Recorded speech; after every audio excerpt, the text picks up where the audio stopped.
Bom dia a todas, bom dia a todos. Boa tarde a todas, boa tarde a todos. Boa noite a todas, boa noite a todos. Sejam muito bem-vindos a esse nosso encontro semanal para mais uma aula de Sociologia. A todos vocês que estão aqui nos acompanhando, todas as semanas, o meu muito obrigado. Agradeço a cada um de vocês por permitirem que eu chegue até a casa de vocês, bata na porta e entre. Assim, da mesma forma que eu recebo todos vocês aqui na minha casa. É com muita gratidão que eu faço e me disponibilizo para que vocês possam receber essas aulas todas as semanas. Então, antes de nós partirmos para o conteúdo, vamos ver aquilo que nós fazemos todas as semanas, que é as nossas orientações. E quais são as orientações? Simples. Aquelas que dizem o que vocês vão trazer para o nosso trabalho. Exatamente. O seu material de trabalho. Já está com ele nas mãos? Já pegou o seu livro, o seu caderno, o seu lápis, sua caneta, sua borracha, sua régua? Todo o material que você acreditar que é importante para a realização de todas as tarefas que esta aula vai lhe propor. Fazer suas anotações é importante. Sempre importante você anotar aquilo que você entendeu e também suas dúvidas através de questionamentos. Então, antes de partir para as anotações, que a gente ainda não começou com o conteúdo, faça esse favor, anote a data de hoje. Pegue o seu caderno, como eu estou sugerindo aqui, pegue o seu caderno e anote a data de hoje. Registre que você está aqui presente. Esse registro é muito importante para o seu acompanhamento. Agora, já colocou a data de hoje? Excelente. Agora coloque também o nome da disciplina. Sim, afinal de contas, você não pode confundir. A disciplina é Sociologia. Coloque ela aí. Abaixo da disciplina, só mais uma coisinha. Coloque o nome do professor. Está logo aqui embaixo. É só vocês lerem e anotarem. Já fizeram toda a preparação do material? Ótimo. Agora falta mais uma coisa. Não adianta nós estarmos com o material preparado se nós não temos um lugar para assistir essa aula. Afinal de contas, sempre digo isso, nós estamos no planeta. Este planeta nos permite, hoje em dia, uma comunicação.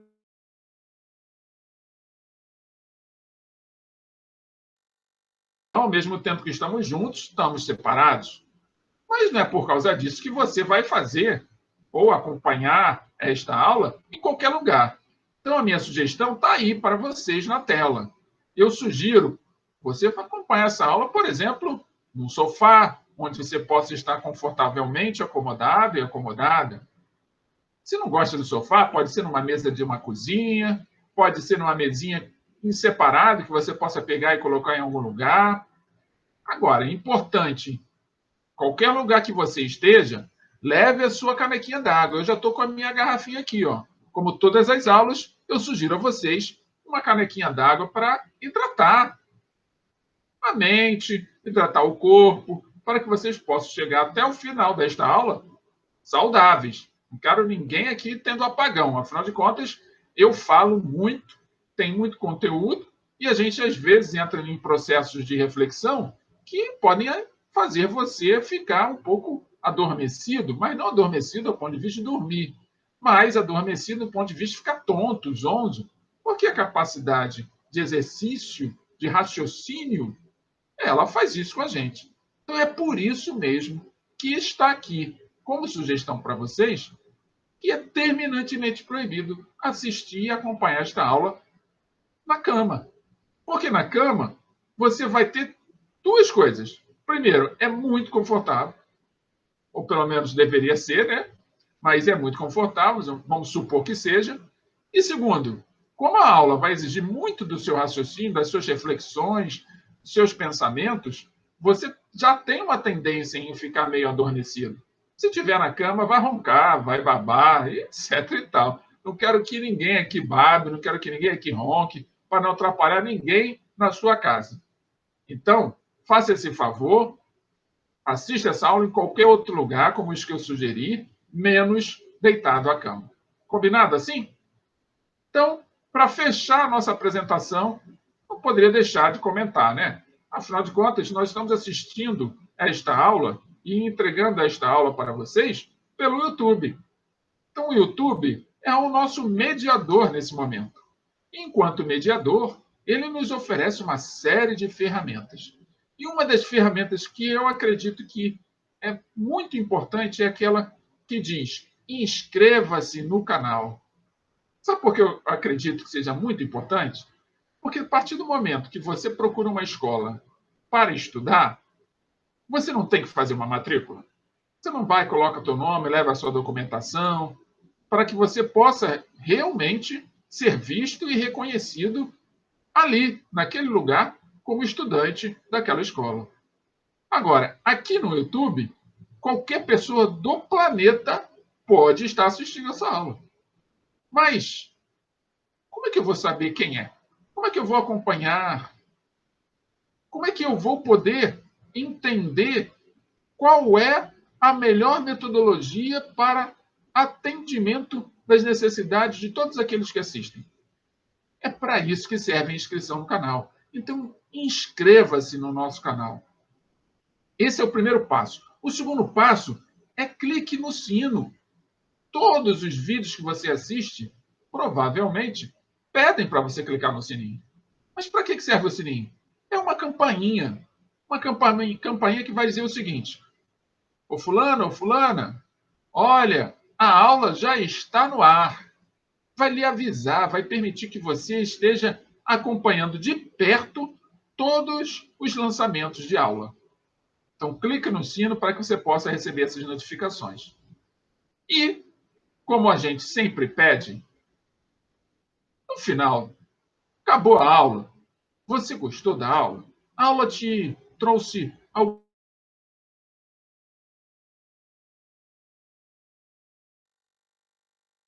gostei? Vai lá, dá essa força, clica em gostei. Ou quem clicar em gostei, o YouTube também vai entender que o fato de você gostar faz com que você receba mais rapidamente as notificações. Agora, se não gostou, ficou insatisfeito, não te agradou, é natural. Eu te respeito e até te agradeço por isso. Porque se você ficar agradada ou agradado por todas as aulas, é sinal que a perfeição já chegou até mim e eu não sou nada perfeito. Então, faça esse favor. Se você não gostou, por qualquer razão que seja, comente comigo pessoalmente em um dos canais que a gente se comunica. Mas não clique em não gostei, porque não vai contribuir em nada. Ao invés de clicar em não gostei, entre em contato comigo pessoalmente, no particular, e fale quais são as necessidades, as demandas, como é que a gente pode melhorar. Assim você vai estar contribuindo para que todos os outros possam também ter aulas cada vez melhores e mais dinâmicas, ou seja o que for que te interesse. E por último, para a gente fechar aqui a nossa apresentação, sabe aquele teu vizinho? Aquela sua vizinha? Aquele teu amigo, aquela tua amiga, aquele teu colega de turma, aquele teu colega de colégio, ou aquela pessoa distante, mas que você conhece, que gosta de algum tema daqueles que nós estamos conversando. Faz esse favor, seja generoso, generosa, solidário, solidária, cooperativa e cooperativo, caridoso ou caridosa. Clique em compartilhar. Compartilhe esta aula com quem que você acredite que vai poder aproveitar os conteúdos que nós apresentamos aqui todas as semanas. Compartilhe esse link desta aula. Assim você vai estar auxiliando alguém a aprender alguma coisa nova, vai estar auxiliando alguém a desenvolver certos questionamentos que antes não tinham. E, é claro, vai estar ajudando aqui o professor a querer cada vez mais se aperfeiçoar. Porque, afinal de contas, essa aula é feita de mão dupla. É reciprocidade pura. Eu apresento a aula, vocês entregam aquilo que vocês entendem, questionam, e aqui eu já aproveito para agradecer todos os questionamentos, todos os comentários, e aí, a partir dos comentários e questionamentos de vocês, eu busco cada vez mais encontrar formas melhores para apresentar aquele conteúdo a qual está preparado para vocês assistirem. E assim a gente vai crescendo juntos, sempre juntos, porque essa é a ideia. Tudo certo? Estamos combinados assim? Estamos de acordo? Podemos começar a aula, então? Então, sejam muito bem-vindas e muito bem-vindos. a essa aula de Sociologia que começa agora. O nosso tema da aula de hoje é um tema que está aí no livro de vocês, como todas as semanas, todas as aulas têm como suporte o livro Sociologia em Movimento, ao qual eu tiro parte do conteúdo e ofereço para vocês aqui através de slides. Então, o tema que está no momento para que a gente possa discutir é segregação socioespacial. Então, eu já coloco aí na capa do início da nossa aula essa imagem. O que vocês acham dessa imagem? O que ela está querendo lhe dizer? Qual a interpretação que você tem dela? Bem, parece uma grande cidade. Verdade, você tem razão. É uma grande cidade, cheia de prédios, antenas. E tem um pezinho ali chutando uma casinha, que pode ser a minha, pode ser a sua. Casa de pessoas que moram mais para a periferia, né? Que não moram em prédios, em grandes cidades e grandes centros urbanos. Por que esse pé está chutando esta casa do meio desta grande cidade? É isso que nós vamos discutir ao longo dessa aula. E a gente aqui já começa com esse primeiro slide. Ao estudar os conflitos urbanos ocorridos na França, na Grã-Bretanha e nos Estados Unidos, o sociólogo francês Loïc Wacquant distingue dois tipos de violência nas cidades contemporâneas. A violência vinda de baixo, explosões de revolta que envolvem principalmente jovens das áreas pobres da cidade, e a violência vinda de cima, traduzida no impacto das políticas econômicas e sociais ou da ausência delas sobre as condições de vida das populações. Então, vejam, parte daquilo que a gente experimenta na sociedade está associado a um conjunto de variáveis que ou nos impulsionam a agir de uma determinada maneira, mais afirmativa, mas até mesmo coercitiva, agressiva, ou nos impulsionam, nos sugestionam a ficarmos mais passivos, aceitando toda e qualquer coisa que nos apresentem.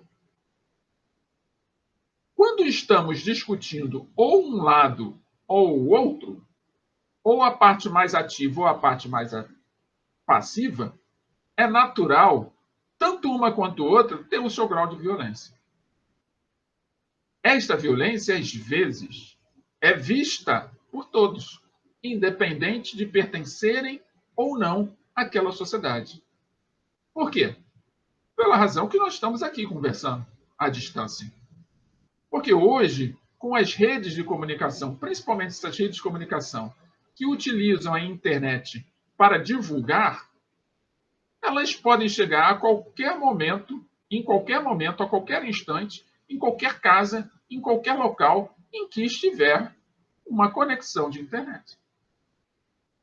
Então, uma violência urbana, um conflito urbano, ou uma insatisfação urbana com as condições de vida, com as condições de vida social, com as condições de vida econômica, ou com as condições de infraestrutura urbana, distribuição de recursos, ela pode sair daqui do local onde nós estamos e ganhar o mundo, ir para o global.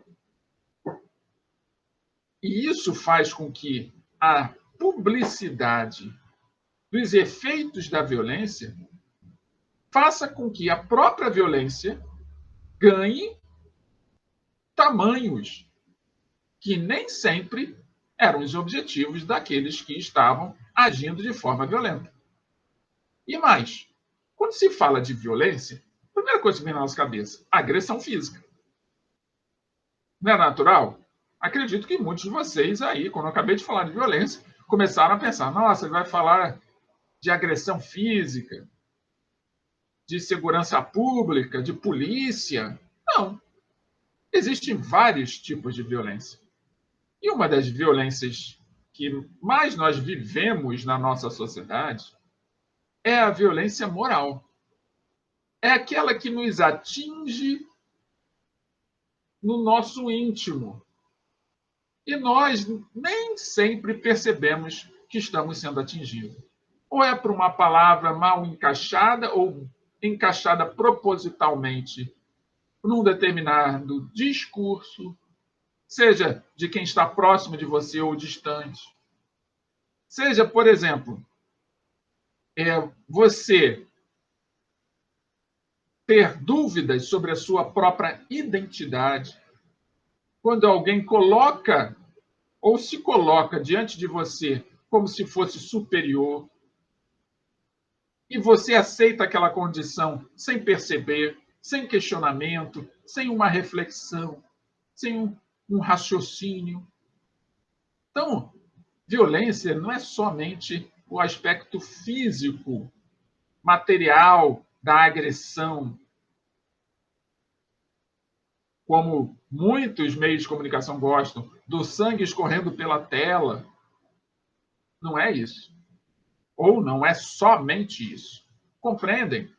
Então, os conflitos urbanos que o nosso sociólogo francês está discutindo, que ele fala dessa violência vinda de baixo, essa violência vinda de cima, pensem, violência vinda de baixo é das camadas mais humildes da população, da sociedade, as camadas com menos recursos da sociedade. Recursos em todos os níveis, não apenas recursos econômicos.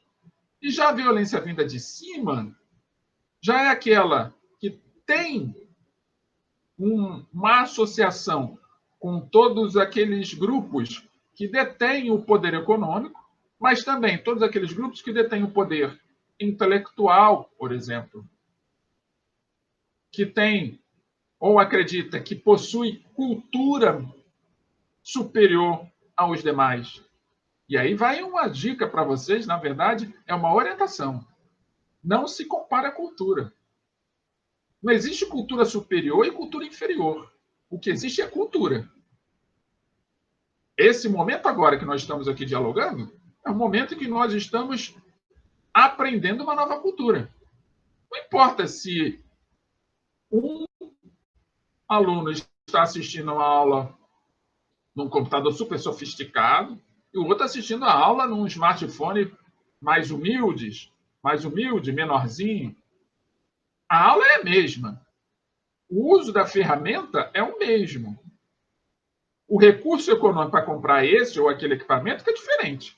Mas, culturalmente falando, todos nós estamos aprendendo a usar a tecnologia. Acredito que vocês já estão craques a essa altura. Mas ainda vai haver pessoas que não vão estar. E essas pessoas, culturalmente falando, ainda têm coisas a aprender. Porque cultura tem a ver com aprendizagem. Aprendizagem internalizada. E é toda aprendizagem internalizada, ela ganha um outro nome. Ela ganha o nome de aprendizagem. Aprendizagem. Quando se apreende, vira cultura. Vira costume. Compreenderam? Então, boa parte daquilo que a gente chama de conflito urbano foi apreendido.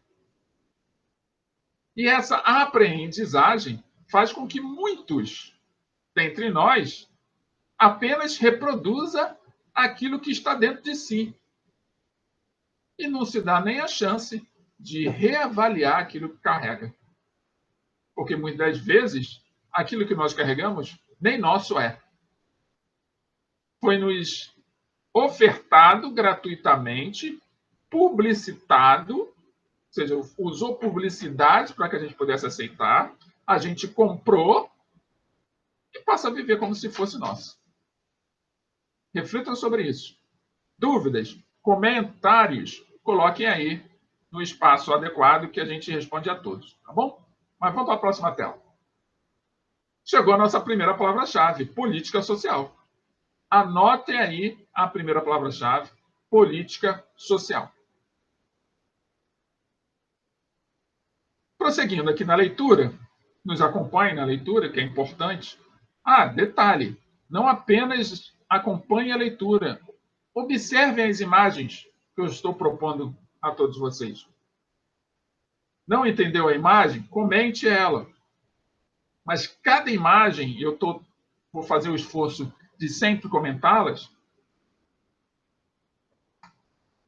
ela passa uma mensagem. E essa mensagem está atrelada àquilo que a gente está lendo e àquilo que nós estamos explicando. Tá? Então, eu aproveito para dizer que as páginas que nós estamos utilizando, as páginas do livro Sociologia em Movimento que estamos utilizando, são as páginas 318 e 319. Tá bom? Então, as diferenças que marcam nossas cidades são gritantes quando observamos bairros diversos, as formas de moradia e sua população, o grau de conservação dos equipamentos públicos e de acesso aos meios de transporte. E aqui nós temos um quadrinho que tem um outdoor, uma família, um homem, uma mulher, 2 crianças, um casal, cachorrinho, estão carregando bola, e está escrito aqui, a morada da família. Aí tem carro, uma casa sofisticada, etc. E aqui tem 2 seres humanos, né, ícones de seres humanos, um catando uma coisa no chão e outros 2 pequenos olhando para o outdoor e perguntando de qual planeta eles são. E tudo ao redor deles é uma espécie de lixão, um lugar bem pobre, com muita miséria, inclusive. E eles estão olhando para o outdoor e perguntando de que planeta aquela família é.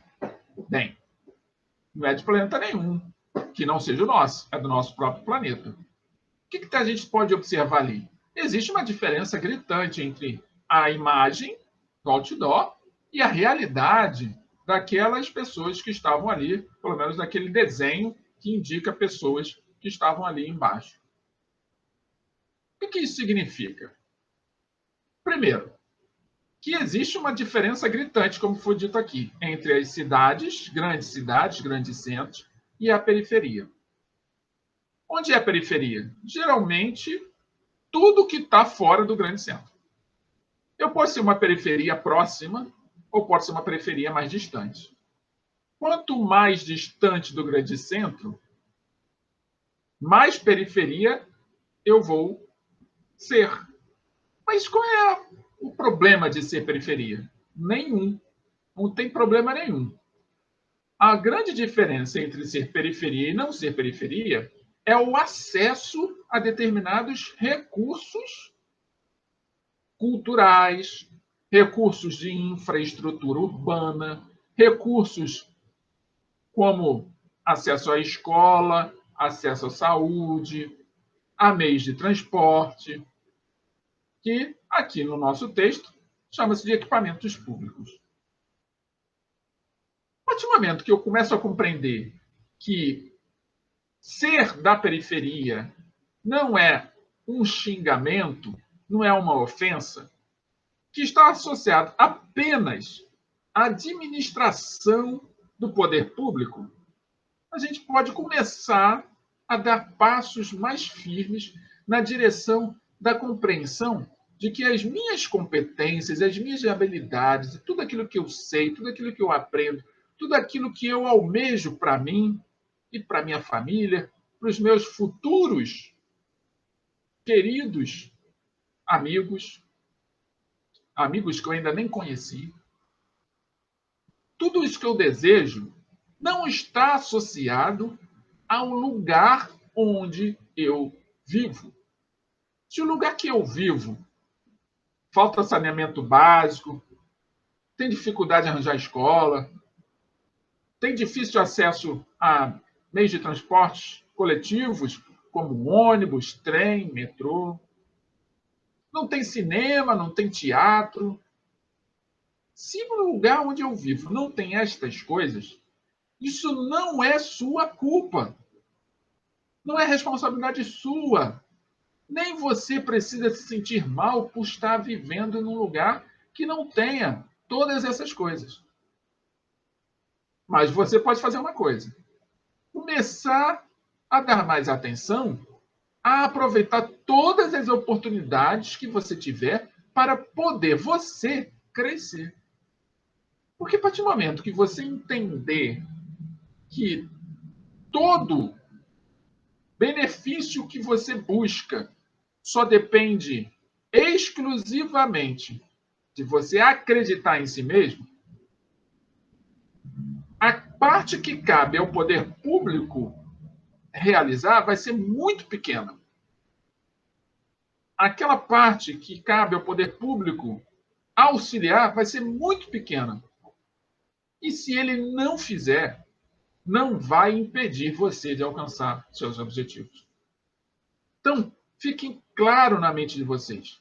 Quando se fala de diferenças que marcam nossas cidades, e essas diferenças são gritantes, que tem a ver com moradia, que tem a ver com infraestrutura urbana, que tem a ver com conservação de equipamentos públicos. Detalhe, aqui, inclusive, eu posso incluir a todos nós, não apenas ao poder público, na mão de um prefeito, de um governador, de um presidente, de um deputado, de um vereador, dessas pessoas que ocupam cargos eletivos. Cargos eletivos, aqueles que são adquiridos através de eleição. Ao invés de eu ficar culpabilizando eles, apontando eles, dando responsabilidade para eles, pense.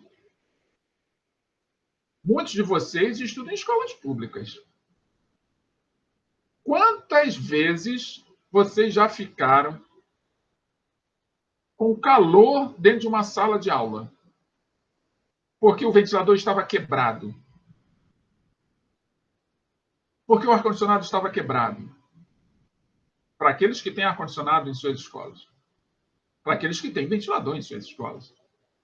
Quantas vezes já ficaram na penumbra porque estava faltando lâmpada? Ou porque a lâmpada que lá estava foi quebrada? Quantas vezes já entraram em salas de aula que vocês olhavam para as paredes estavam sujas? Ou entraram em banheiros na escola e não conseguiram fazer suas necessidades porque os banheiros estavam entupidos de papel. Os vasos sanitários estão entupidos de papel. Estou usando o exemplo desse equipamento público chamado escola para que nós possamos entender bem as diferenças de que uma coisa é viver na periferia, outra coisa é se comportar de forma periférica. O que significa isso, professor? Se comportar de forma periférica. Se comportar de forma periférica é fazer de conta que a sua ação não interfere na vida de ninguém. Então, se você, ou um colega seu, ou alguém que você não conhece, quebrar um ventilador, entupir um vaso sanitário, arrancar a bica de um lavatório, pichar uma parede, quebrar uma cadeira dentro de uma escola, por exemplo, que é um equipamento público que é mantido pelo Estado, você não vai estar colocando para fora a sua necessidade de reivindicar melhores condições para aquela escola. Muito pelo contrário, você vai estar criando condições ruins num lugar que era satisfatório. E aqueles que olham e observam e aplaudem ou riem e deixam passar, também tem responsabilidade disso. Então, claro, aí o poder público vai lá, pega dinheiro, compra novos equipamentos e instala de novo.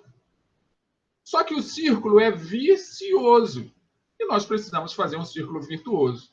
Então, ao invés de ficar reclamando que mora na periferia, tome o cuidado para não se tornar alguém periférico.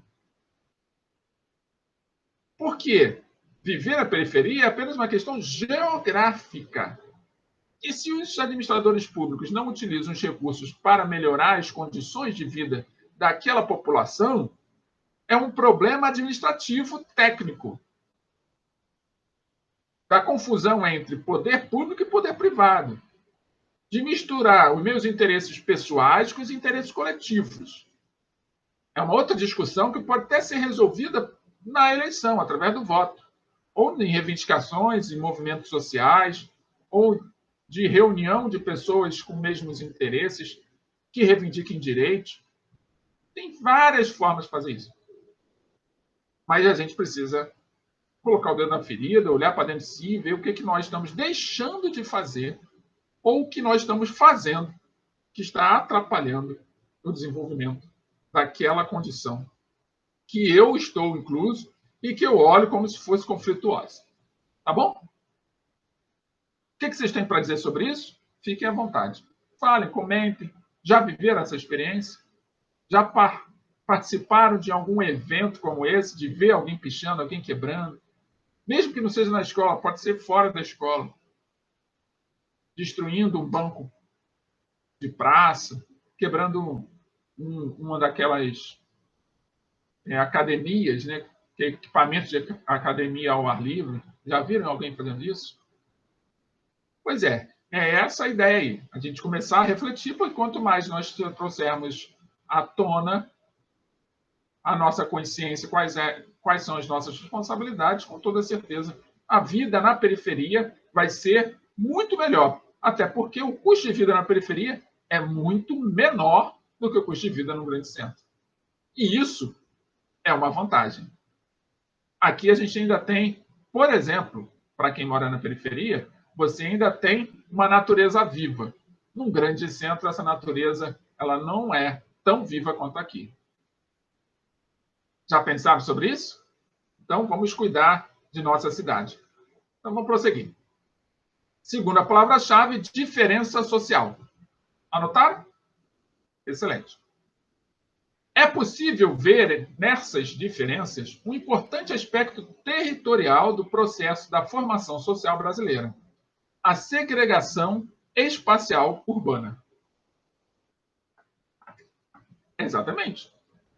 Aquilo que eu falei para vocês é uma questão de geografia. A segregação espacial urbana é uma questão geográfica, de espaço. Se eu concentro muita riqueza em determinado lugar, eu vou atrair pessoas com alto poder aquisitivo.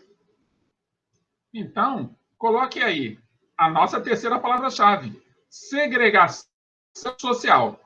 A nossa terceira palavra-chave? Isso. A terceira palavra-chave, ela fala sobre uma coisa muito importante, que a gente já estava discutindo no slide anterior, sobre segregação espacial urbana. E isso tem a ver com a forma como a população é separada dos grandes centros urbanos. Então, coloco aqui uma foto em que mostra o grande centro urbano do Rio de Janeiro em formação. O centro urbano, na medida que foi atraindo cada vez mais empresas, comércios, fábricas, infraestrutura cultural, com teatros, tudo vai atraindo cada vez mais o poder econômico para lá. E com isso, com mais poder econômico sendo concentrado, o que foi ficando aos arredores foi tendo certas separações. Essas separações são através. Por quê? Porque são através das separações que quem está controlando aquele grande centro urbano consegue distinguir onde que começa o centro e quando começa a periferia. Foi claro isso para vocês?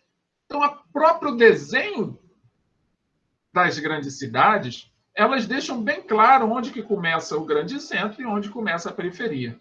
Nós somos muito facilmente compreender, é muito mais fácil nós compreendermos isso. A gente começa, sai da nossa casa, seja onde que você more. Sua casa é uma casa, teoricamente, num lugar, vamos imaginar que seja num lugar que está asfaltado, que tem coleta de lixo, etc. Tal. Vamos imaginar que você mora num lugar assim. Não sei onde você mora, mas vamos imaginar que você mora assim. Mas aí, na medida que você vai, pega um ônibus e começa a se locomover na direção do centro do Rio de Janeiro, por exemplo, agora no Rio, um de vocês deve começar a perceber que a paisagem está mudando. A paisagem que era natural, ou seja, tinha bastante árvore, tinha bastante planta, casos até rio, mesmo que o rio esteja com esgoto ao céu aberto, mas já foi um rio, mas tem pássaros, tem animais pela rua, você tem uma paisagem que é natural. ainda não sofreu alterações produzidas pela ação do homem. Não ações assim da forma do urbanismo, que é o assunto que nós estamos tratando. E na medida que você vai se distanciando desse lugar onde você vive, você começa a ver um lugar mais artificial, um lugar mais cheio de concreto, com uma paisagem menos natural. E aí você começa a ver, vamos dizer assim, elementos da natureza sendo substituídos por elementos mais com um certo poder de iluminação, com um certo poder material, com um certo poder econômico.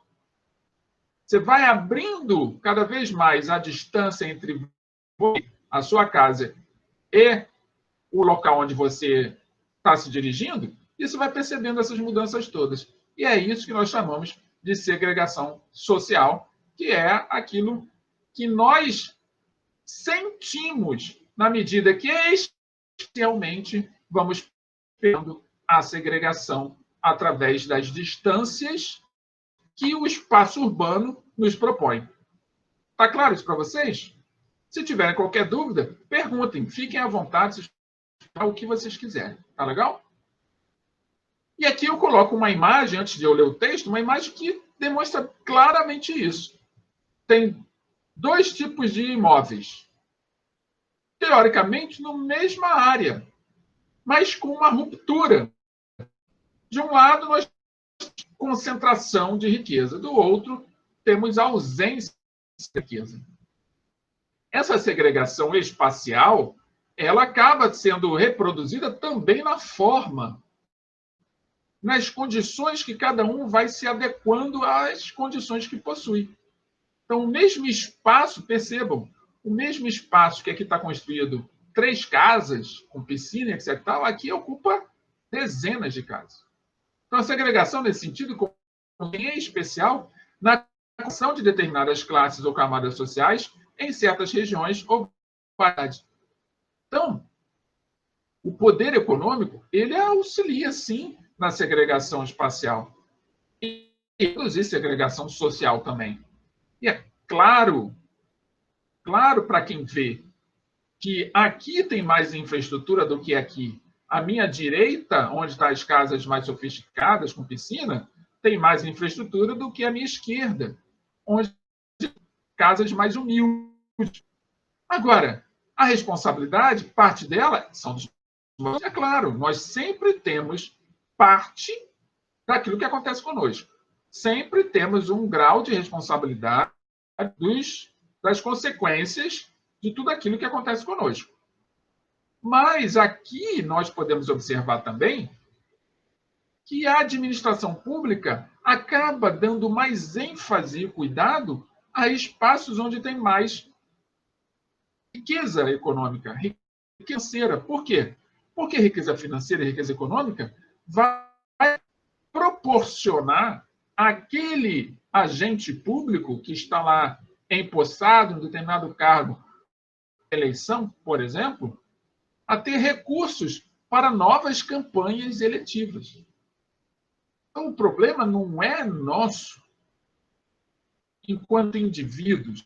O problema é da sociedade, que ainda não enxerga o que é necessário fazer para distribuir a riqueza. Mas o fato de eu não ter acesso à riqueza não me torna alguém miserável ou de extrema pobreza. Por quê? Parte daquilo que eu preciso para a minha sobrevivência está, sim, associado à riqueza financeira, à aquisição de bens financeiros. Mas parte tem a ver com o que nós estamos fazendo agora. Dentro das nossas possibilidades, continuar se aperfeiçoando, continuar estudando, continuar buscando aprender. E isso, não importa onde é uma riqueza que está disponível. É uma riqueza que todos nós temos acesso. Mas nós precisamos dar valor a essa riqueza. Porque é ela que vai me permitir a cada um de vocês, a se fortalecer, a se preparar para o futuro que se apresenta. Ele se apresenta, mas ainda não se apresenta. Tem que viver a atualidade. Me preparando na atualidade para quando esse futuro que se apresenta se apresentar de fato, esteja preparado para ele e preparada para ele. Ficou claro para vocês? Podemos prosseguir, então? Então, vamos lá para a próxima tela. A distância social na cidade contribui para a reprodução das desigualdades, na medida em que as oportunidades ficam menos acessíveis àqueles que mais necessitam dela. Sim, mas isso não é, volto a dizer, isso não é culpa de ninguém que sofre com essa ausência de oportunidades. As oportunidades, elas estão sim associadas às tomadas de decisão políticas públicas. Entretanto, parte da tomada de decisão também tem que ser sua. Qualquer um de nós pode tomar e fazer o melhor recurso que tem. Ao invés de ficar pensando no recurso que ainda tem, olhe bem para o recurso que você tem e faça o melhor com aquilo que você tem. Porque a partir do momento que você fizer isso, vai surgir novos recursos na sua frente. Mas como é que você sabe disso, professor? Porque nós vivemos numa realidade que, antes de ser artificial, ela é natural. E nós nascemos não para termos escassez, e sim para aprendermos a viver mudança. Nós já nascemos na escassez. Todo mundo nasce nu. Ninguém nasce com roupa aqui. Nós já nascemos na escassez. E a cada dia que passa, a gente aprende um pouco mais como viver a abundância. Quando coloca uma pequena roupa sobre o nosso corpo, quando a gente começa a ganhar o nosso primeiro prato de comida, quando a gente, por exemplo, a primeira oportunidade de estudar numa escola, e a gente vai aprendendo a viver na abundância. Pense sobre isso. Muitos acabam se preocupando tanto que tão pouco que não enxerga o que tem muito. Porque tudo é muito, se olhar para trás.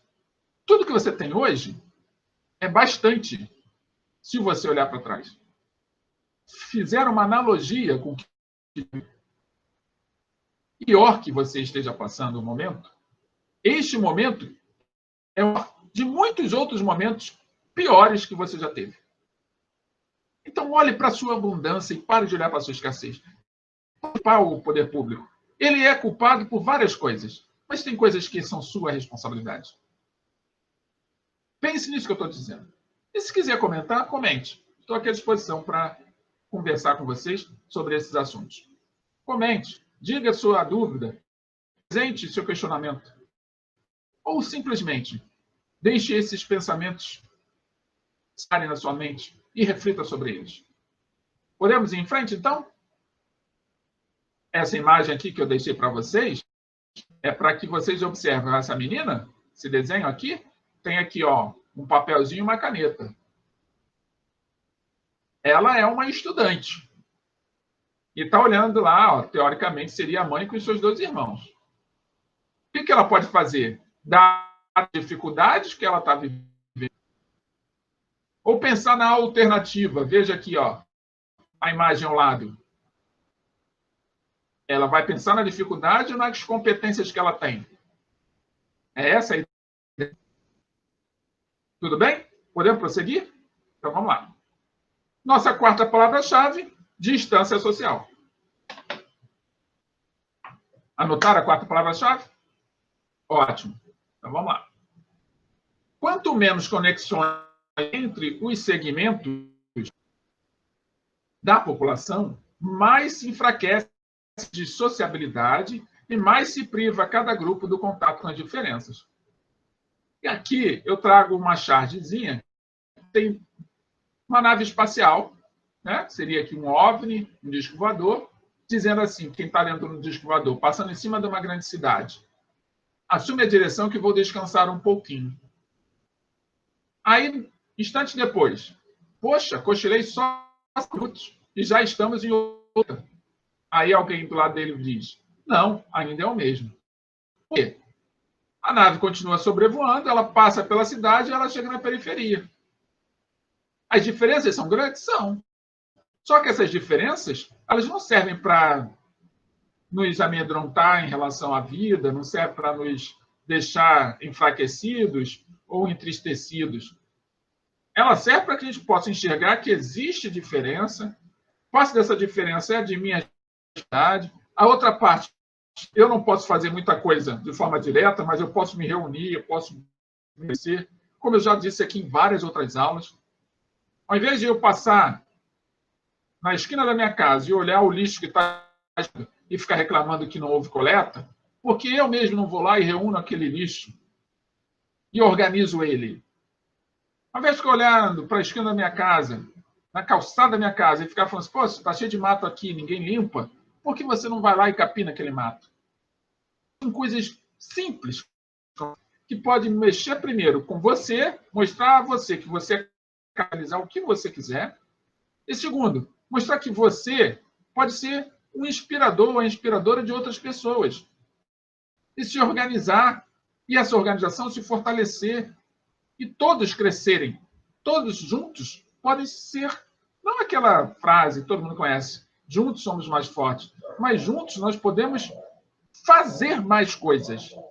A multiplicação da obra, a multiplicação da vontade, faz com que muitas outras coisas possam ser feitas.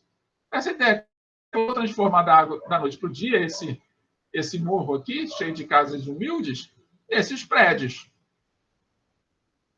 Mas aí também vem a pergunta, será que eu preciso desses prédios ou eu só preciso dessas casas aqui com melhor infraestrutura, com mais recursos, com mais acesso a bens culturais? Pense nisso. Qual é a parte que me cabe, que eu posso realmente fazer? De repente, uma parede não faz mal a ninguém. Será que eu tenho que ficar com a parede toda suja? Ou será que eu posso pintar? Pense nisso, reflitam, conversem entre si, dialoguem. Me digam o que vocês já pensaram sobre isso. Já refletiram a esse respeito? Muito bem. Então, assim, nós chegamos ao final de mais uma aula de Sociologia. E, como toda aula, nós temos um exercício de fixação. Para que ele serve? Simples. Possa reforçar aquilo que nós estamos identificando, aquilo que ainda ficou em dúvida. Porque se eu responder, é porque alguma dúvida ficou. E aí eu posso comentar. Chega aí, comente e diga qual foi a dúvida. Tá bom? Então, lembrando, quem com matrícula ativa em uma das turmas com as quais eu trabalho, vai receber uma atividade já, daqui a alguns instantes, em que vão estar lá nessa atividade, a letra A, B, C, D e E, que é relativa a este exercício. E todos os demais que estão nos acompanhando aqui pelo YouTube, que fazer o exercício, que todos os exercícios de fixação são exercícios de concurso público, exercícios que eu trago para vocês se treinarem, e na medida que vocês responderem, escolherem a opção correta e postarem lá, eu comento também. Então, vamos, vem comigo, vamos à leitura. A segregação urbana é consequência direta das relações sociais. Sobre esse tema, avalie as afirmativas a seguir. Item 1. A segregação urbana está relacionada às sociais como processo de divisão e luta de classes. Item 2. Características comuns aos espaços segregados é a ausência de infraestrutura como saneamento básico, redes de água e energia, segurança, redes de atendimento de saúde, escolas e creches. Item 3. A ausência de equipamentos de lazer, transportes e educação relaciona-se diretamente com as características culturais dos habitantes de espaços segregados. Incorretas. Eu quero que vocês escolham. A opção correta é aquela opção que está errada. Entenderam? Então, vocês vão marcar a opção incorreta. Então, letra A. Letra A, item 1 e 3. Letra B, item 1 e 2. Letra C, item 2 e 3. Letra D, todas as alternativas. E letra E, apenas a alternativa 3. Escolham qual é a opção que vocês acham que está correta. Aquela que está errada, você A resposta, vou voltar a dizer, a resposta que está é aquela que vocês identificarem no item 1, 2 e 3 como errada. Tá bom? Sim, é a frase que está incorreta. Então, chegamos ao final de mais uma aula. Lembrando que todo final de aula nós temos uma mensagem, e a mensagem de hoje é do filósofo grego Aristóteles. Vamos a ela. A excelência nunca é um acidente. É sempre resultado de alta esforço sincero, inteligência e execução. Representa a escolha sábia entre muitas alternativas. Escolha, não acaso, do destino. Vou repetir a mensagem de Aristóteles. A excelência nunca é um acidente. É sempre o resultado de alta intenção, esforço sincero, inteligência e execução. Representa a escolha sábia entre muitas alternativas. Escolha, não acaso, determina o seu destino.